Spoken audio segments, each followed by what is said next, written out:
श्रेष्ठाईश्वर पुरुषोत्तम ब्रह्मस्तं बोधाता सत्पुरुषं नमस्तुते सत्पुरुषं नमस्तुते सत्पुरुषं नमस्तुते। पंखा बंद करें तो ज़्यादा अच्छा रहेगा, रिकॉर्डिंग में अच्छा रहेगा। परम आराध्य जगत जननी श्री लक्ष्मी माँ, परम पूज्य पद युगाचार्य श्री वर्धा, परम पूज्य पाशीष आचार्य देव के श्री चरणों में मेरा कोटि कोटि प्रणाम। इष्ट परिवार सभी के श्री चरणों में मेरा कोटि कोटि प्रणाम। आज कुसुम माँ के घर में आयोजित ये भव्य मातृ सम्मेलन में उपस्थित सभी को मेरा रानंदी जयगुरु आंतरिक प्रणाम ज्ञापन करती हूँ।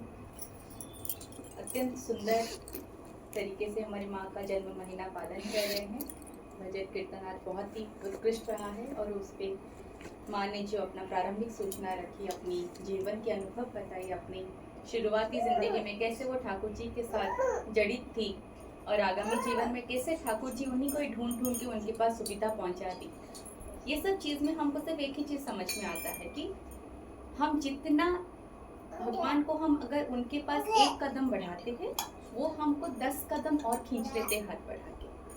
और ये जो पूरी 2024 में अभी है पूरा, अभी हम देखोगे तो बहुत लोग बात करते हैं हम स्पिरिचुअलिटी में जाना चाहते हैं, हमको स्पिरिचुअलिज्म करना है हमको, लेकिन what is the base of spiritualism, what is spirituality, वो किसी को समझ में नहीं आता। स्पिरिचुअलिटी करना क्या है? लोगों को लगता है कि इफ वी डू, भजन कीर्तन करेंगे हम लोग, वो सैफ्रॉन कपड़ा पहन लेंगे, हम बोलेंगे कि नहीं हमने सब त्याग कर दिया, तो हम स्पिरिचुअलिज्म में करते हैं। पर ठाकुर जी आके स्पिरिचुअलिटी को इतना सुंदर सरल भाव से समझा दिए है। और ठाकुर जी ने एक ही one statement that he gave us, one quote that he told us, that you are for the lord and not for others, you are for the lord and so for others. मतलब तुम ठाकुर जी के लिए हो, you are for the lord, you are for the supreme father and not for others. तुम किसी और के लिए नहीं, तुम उनके लिए हो। लेकिन जब तुम उनके हो जाते हो, अपने आप तुम सबके लिए हो जाते हो। तो वी बीइंग सोशल एनिमल, जैसे हम बोलते हैं ना, मानविक कौन होता है? एक सामाजिक प्राणी होता है। सामाजिक प्राणी का अर्थ ये नहीं है कि हमने एक अच्छा सा घर बना लिया, हमारा परिवार हो गया, हमारे बच्चे इंटरनेशनल स्कूल में पढ़ रहे हैं, अच्छे स्कूल जा रहे हैं, कॉलेजेस जा रहे हैं, वेल एजुकेटेड है, तो इसका मतलब हम बहुत ही एक अच्छा सामाजिक प्राणी है। ये नहीं होता है। सोशलिज्म मतलब सामाजिक प्राणी बनना मतलब सबको लेके चलना होता है। इफ मैं उन्नति की ओर बढ़ रही हूँ तो मैं कैसे सबको लेके बढ़ूंगी? माँ भी डीपी वर्क्स के बारे में बोल रहे हैं। ऐसा नहीं कि दादा घर बैठे हैं या कि वो दादा घर पे हैं खाली बैठे हैं तभी वो आए थे कि माँ को ढूंढते ढूंढते। अपने काम, निजी काम, अपने व्यवस्थित काम के बाद भी वो ठाकुर जी के शरण में है, तभी उनको वो क्षमता मिलती है, शक्ति मिलती है, इनकरेजमेंट मिलता है कि कैसे मैं सबको लेके चल सकूं। तभी वो ढूंढ के आए थे, तभी वो ढूंढना संभव हो पाया था, आना संभव हो पाया था और जुड़ना संभव हो पाया था।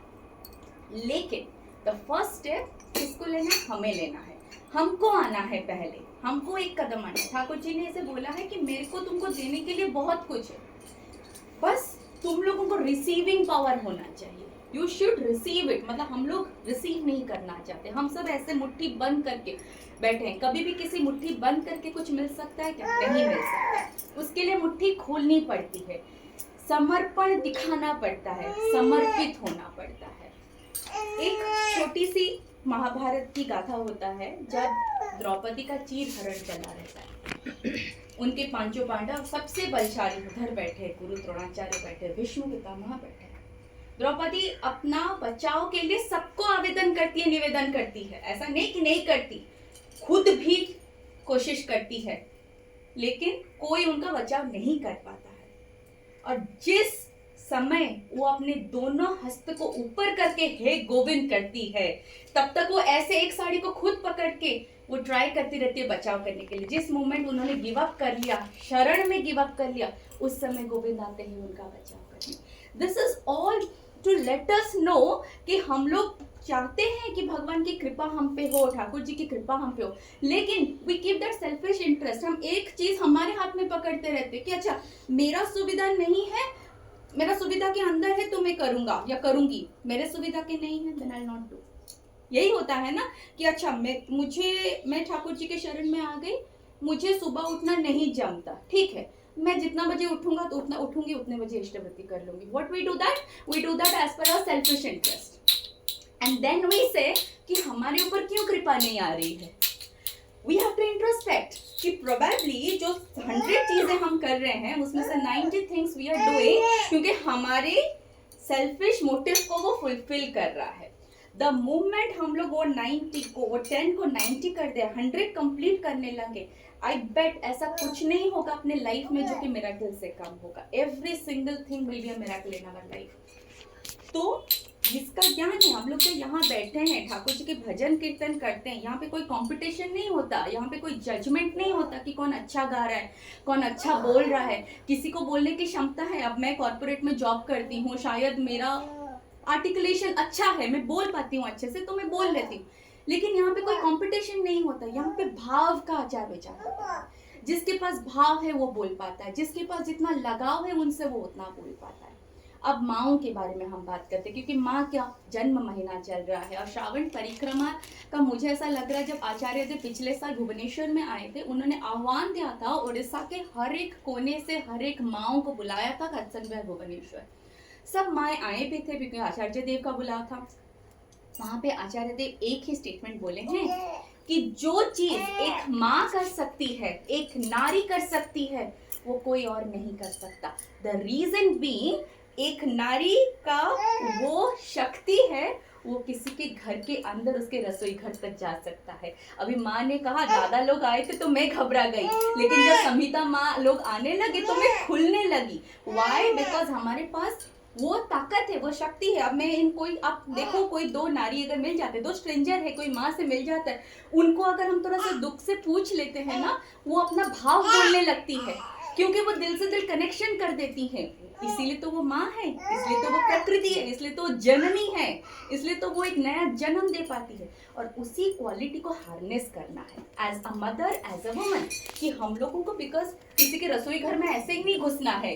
रसोई घर में घुसने का अर्थ है किसी के मन के अंदर घुसना, उनके मन के भाव के साथ टच करके, क्या उनकी दुख है, वेदना है, किसने ठाकुर जी को छोड़ दिया है पकड़ के, क्यों छोड़ दिया है, वो समझना है। क्योंकि एक नारी, एक माँ बोल सकती है मुझे घर में ऐसा हुआ, मैं अदीक्षित घर में शादी की थी, मेरे हस्बैंड को पसंद नहीं, कुछ भी रीजन हो सकता है, लेकिन वो चीज वो कंफर्टेबली एक माँ को बोल सकती है।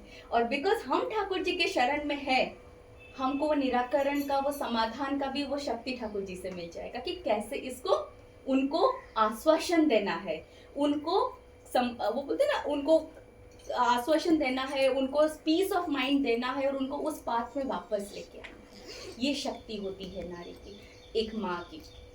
तो एक नारी चाहती है, ठाकुर जी ने कभी कहा था कि अगर एक माँ चाहेगी तो वो विश्व युद्ध भी रोक सकती है। ये शक्ति होती है नारी की। खाली वो एक जाति की जननी की नहीं होती, वो एक व्यष्टि की भी जननी होती, एक समष्टि की जननी होती। एक जाति का शुद्धता निर्भर करता है एक नारी का चिंता और चरित्र की शुद्धता के ऊपर।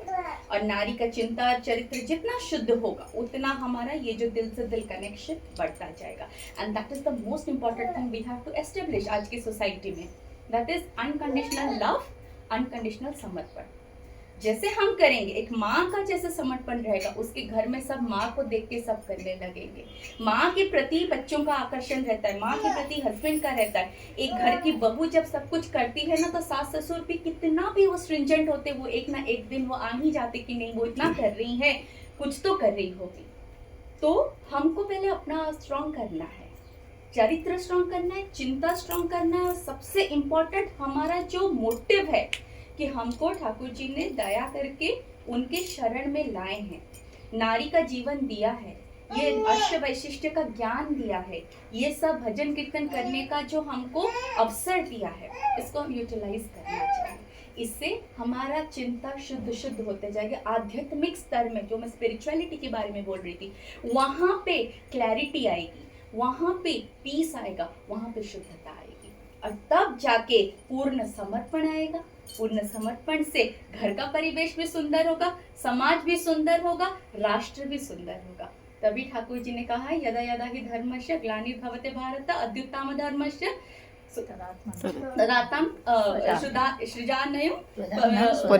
हाँ, sorry, I am just forgetting that. तो उसमें क्या है, जब भी धर्म का नाश होता है मैं आता हूँ, लेकिन अगर तुम धर्म को बचा के रखोगे तो 10,000 साल तक मुझाना नहीं पड़ेगा। तो वो धर्म बचाने का कार्य भी हमारा है, क्योंकि अष्ट वैशिष्ट में थर्ड वैशिष्ट इज धर्म। धर्म को बचाना है, स्पिरिचुअलिटी को समझना है, समर्पण को समझना है और उसी में हमको आगे बढ़ना है। तभी जाकर ये जो सब कर रहे हैं ये सक्सेसफुल होगा। माँ ने जैसे कहा बचपन में कहती दादी छोटी बच्ची बैठी है मम्मी के साथ आके, उसको समझ में नहीं आ रहा है बट शी अंडरस्टैंड्स कुछ तो चल रहा है, तो ये क्लैप करना चाहिए या फिर वो बजाना चाहिए। तो वो भी कल बड़ी होगी तो वो वैसे ही चिंता से बड़ी होगी। वो जहाँ जाएंगी वैसे ही वो फूल होता है ना, आप कहीं पे भी प्लेस कर लो फूल को, वो अपने महक से पूरे एटमॉस्फेयर को सुगंधित कर देती है। ठाकुर जी के हम सब एक एक पूजा फूल होते हैं, उनके चरण में अर्पित है। हम जहाँ जाएंगे उन्हें की ये जो प्रतिष्ठा करते जाएंगे, और यही वास्तव जाजन है। ये जो बोलते हैं या करते नहीं है वो जाजन नहीं है, जो करते हैं, जो उदाहरण हम सेट करते हैं, उपदेश देना नहीं, उदाहरण बनो। उदाहरण बनना है और उसी से समाज को कल्याण सबको लेके चलना है। इतना कह के मैं अपने वक्तव्य को विराम देती हूँ।